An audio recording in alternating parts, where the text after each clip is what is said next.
ఒరేయ్ దానన్న, ఎంతసేపు అలా నాయన ఫోటో చూస్తూ నిలబడతావ్? వచ్చి అన్నం తిను. ఇవాళ ఎన్నో తేదీరా ధర్మయ్య? 12. అయితే నెల 12. గుర్తొచ్చింది, ఇవాళ నాయన పోయిన రోజు. అందుకే ఇవాళ పొద్దున్నే కామాక్షమ్మ దేవాలయంలో ఒక బ్రహ్మడికి 500 రూపాయలిచ్చి నలుగురికి భోజనం పెట్టమని చెప్పి వస్తున్నా. ఇంకోటి చెప్పనా? చెప్పుదానన్నా. మన చిన్న తమ్ముడు జనార్దన్ ఊరు వదిలి వెళ్ళి ఎల్లుండికి, అంటే 15వ తేదీకి సరిగ్గా 15 ఏళ్ళు అవుతున్నది. నీకు జ్ఞాపక శక్తి ఎక్కువ దానన్నా. అవును, మనం పొలం పనుల్లో బిజీగా ఉన్నప్పుడు వాడు 5వ తరగతి 6 నెలల పరీక్షలు రాయకుండా సినిమాకు పోయినప్పుడు చింతబరికెతో బాదావని కోపగించి ఊరు వదిలిపెట్టి వెళ్ళిపోయాడు. ఎక్కడున్నాడో ఏమో. ఎక్కడో ఉంటాడు క్షేమంగా. మనకే బాధ పెట్టిపోయాడు. ఇప్పుడు 25 ఏళ్ల వాడై ఉంటాడు. ఆ రోజుల్లో జిల్లా మొత్తం వెతికించాం. బస్సుల వెనకాల పోస్టర్లు అంటించాం. ఎక్కడికి పోయినాడో ఇంతవరకు జాడలేదు. ఎప్పటికైనా వాణ్ణి చూడాలని ఉంది. ధర్మ, ఒకసారి ఇంకెప్పుడు కొట్టనురా అని వాడికి చెప్పాలని ఉందిరా. ఆ యోగం ఉందో లేదో మనకు. వదిన కూడా సడన్గా మనల్ని ఒంటరి వాళ్ళను చేసి వెళ్ళిపోయింది. తలుచుకుంటే బాధగా ఉంది. నాయనా, ఆ రోజుల్లో బ్రిటిష్ వాళ్ళ దగ్గర నమ్మకంగా పనిచేయబట్టి నెల్లూరు సెంట్రల్ జైల్లో తలారి ఉద్యోగం వచ్చింది. ఆ తర్వాత నేను వ్యవసాయం చేస్తాను, నాకు వద్దంటే ఆ ఉద్యోగం నీకిచ్చారు. తలారి పని చేస్తున్నావని పిల్లను కూడా ఇయ్యకపాయే ఎవరు నీకు. అది ఉద్యోగమే కదా. మనమేం కావాలని చంపుతున్నామా ఏంది? వదిలేయ్ దానన్నా. మన ఇద్దరం హాయిగా ఉన్నాం కదా, ఏ పని లేకుండా. నెలకు 5,000 బ్యాంకులో పడుతున్నాయి ఆ జైలర్ దయవల్ల. నాయనిచ్చిన 2 ఎకరాలున్నాయి. ఇంకెందుకు దిగులు చెప్పు. నీకు పెళ్ళి పెటాకులు అవ్వకపోతే బాధ కదట్రా ధర్మ. వదిలేయ్ దానన్నా, హాయిగా ఉన్నాను, నాకేంది. ఒరే ధర్మ, నీ ఫోనే మోగుతా ఉంది చూడు. ఈ టైంలో ఎవరో 10 నిమిషాలు మాట్లాడి అన్న జైలర్ ఫోన్ చేశాడు. అర్జెంటుగా కలవాలంట. కోపంగా ఉన్నాడు. నేను పోవాలా నెల్లూరుకి ఇప్పుడే. సరే, అన్నం బాక్స్లో పెట్టుకొని వెళ్ళు. దారిలో బస్సులో అన్నా తిను. టైం 1 గంట దాటింది. అట్టాగే అన్నా, ఫోన్ చేస్తా నీకు. నెల నెల ఫోన్ చేయమంటే చెయ్యవా నువ్వు? డబ్బులు తేరగా తీసుకుంటున్నావు. ఆ మాత్రం బుద్ధుండదా ధర్మయ్య నీకు? నెల నెల జీతం లేట్ అయ్యాక మాత్రం ఫోన్ టెన్షనుగా చేస్తావు. విసుక్కున్నాడు జైలర్. మౌనంగా నిల్చున్నాడు. సరేలే, అర్జెంటుగా నువ్వు రాత్రి బండికి ఈరోజు రాజమండ్రి పోవాలా. నెల్లూరు డిఎస్పీ దొర ఆర్డర్. మళ్ళీ నువ్వు వచ్చేది ఎల్లుండి మధ్యాహ్నమే. అయ్యా, నాతో పన ఆడా? ఆ తలారులతో పనేముంటుంది ధర్మయ్య? ఏదో ఉరి కేసు, అర్జెంట్ అట. పొలిటికల్ గొడవ కేసు. నీకు 25,000 ఇస్తారు. ఈ 1000 రూపాయలు తీసుకో. ఈ చీటీ అక్కడ సెంట్రల్ జైల్లో చూపి లోనకు పంపిస్తారు అని చేతిలో పెట్టాడు.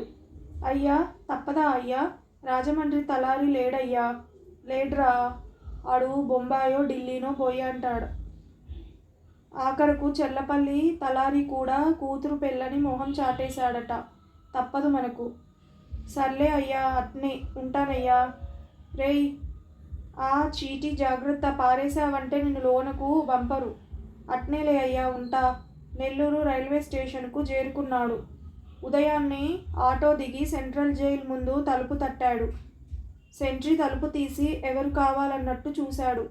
జేబులోంచి లెటర్ తీసి ఇచ్చాడు. లోపలకు రా, జైలర్ గారు చెప్పారులే అని గేటు తీశాడు. చాలా పెద్ద జైలే అది.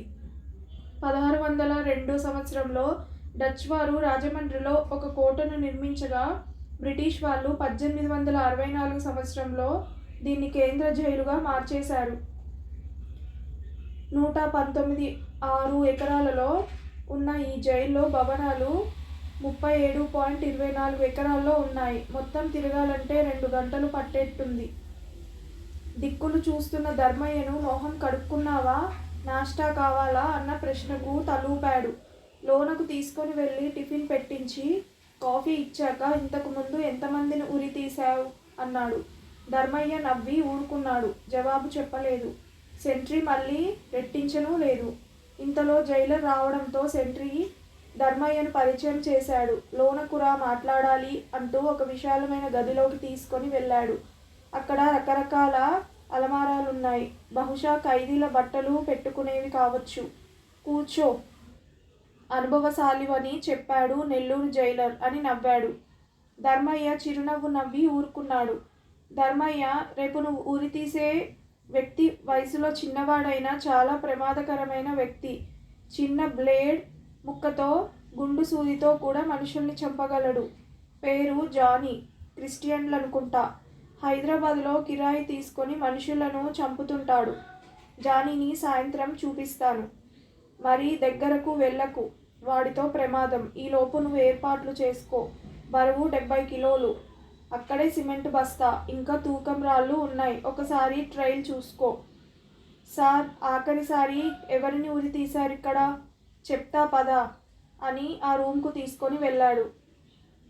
అక్కడ బోర్డు చూసి 1976లో నంబి కృష్ణప్ప అనే వ్యక్తిని ఉరితీశారు. ఆయన చివరి కోరిక ఏమిటో తెలుసా? లడ్డూలు తినాలని ఉందన్నాడట. తినిన తర్వాత ఉరి తీశారట. జానీ ఏం కోరుతాడో ముందే కనుక్కోవాలని నవ్వాడు. 46 ఏళ్ళయింది.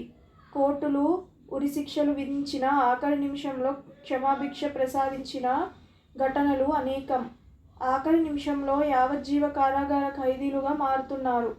చట్టంలోని లోటుపాట్లతో ఉరి నుంచి తప్పించుకొని జీవితాంతం జైలులోనే శిక్ష అనుభవిస్తున్నారు. జానీకి రాష్ట్రపతి క్షమాభిక్ష పెట్టలేదా సార్? నో. వీడంతా నొటోరియోసో తెలుసా? ఎంతమందిని చంపాడో లెక్కలేదు. 6 నెలల క్రితం హైదరాబాద్లో ఒక జడ్జిని అడ్డొచ్చిన 6 మంది కుటుంబ సభ్యులను కూడా లేపేశాడు. 25 మంది పోలీసులు 3 నెలలు వలవేసి గాలించి పట్టుకున్నారు వీణ్ణి. మహాప్రమాదం. వినడానికే భయంగా ఉంది సార్. అవును, మేము వాడితో చాలా జాగ్రత్తగా ఉన్నాం. ఉరితాడు తెప్పించారా? తెప్పించాం.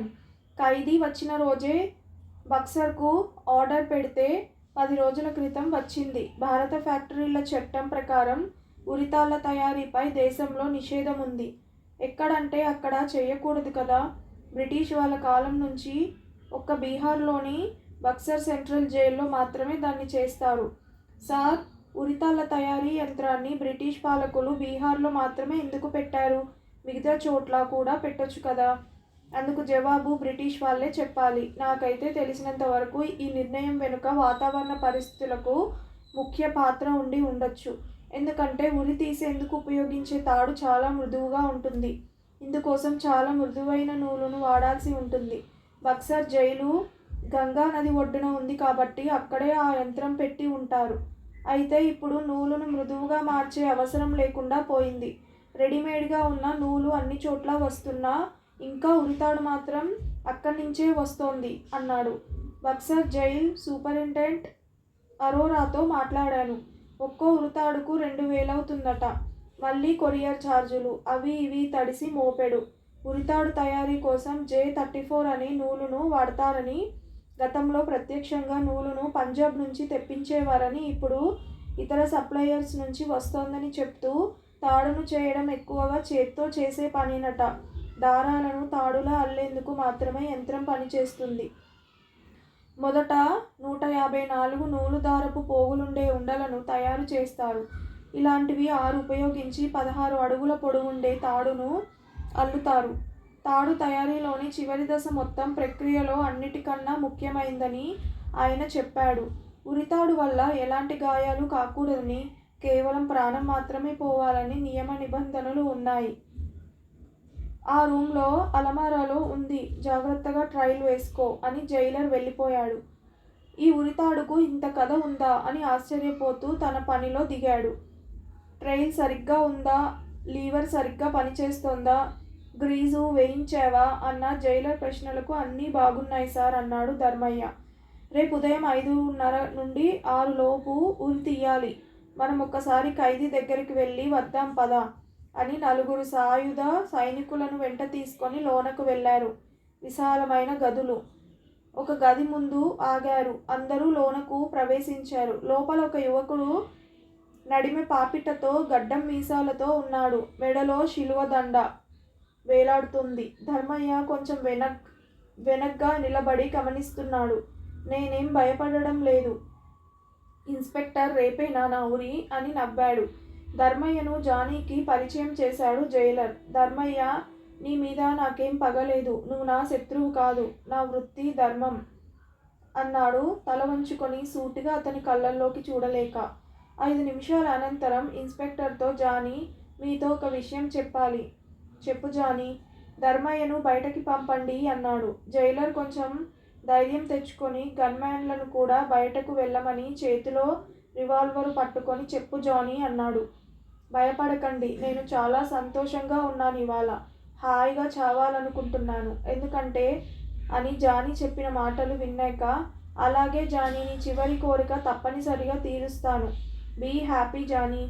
సారీ, క్షమాభిక్ష రాలేదు. రేపు ఉదయం 5 గంటలకు డాక్టర్ వచ్చే వేళకు స్నానం చేసి తయారుగా ఉండు. నాకు తెలుసు సార్, క్షమాభిక్ష వచ్చే తప్పులా నేను చేసింది అని నవ్వాడు.